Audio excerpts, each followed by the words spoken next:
اللہ کے نبی صلی اللہ علیہ وسلم نے فرمایا ان العبد لیتکلم بالکلمۃ من رضوان اللہ لا یلقی لها بالا یرفعہ اللہ بها درجات، کہ بندہ اللہ کی رضامندی والی کوئی بات کرتا ہے جس کی طرف اس کا دھیان بھی نہیں ہوتا، یعنی وہ اس بات کو معمولی سمجھتا ہے، نارمل سمجھتا ہے، لیکن اللہ تعالیٰ اسی کی وجہ سے اس کے درجے کو بلند کر دیتا ہے۔ کیوں؟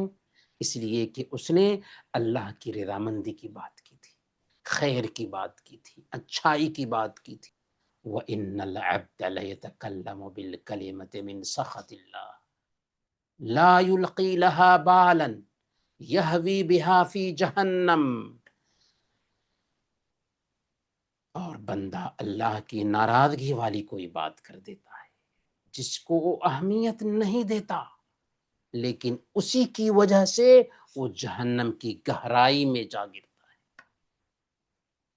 انسان بات کر رہا تھا، جو چاہا بول دیا اور کوئی پرواہ نہیں کیا، لیکن اسی بات نے اس کو جہنم میں ڈال دیا۔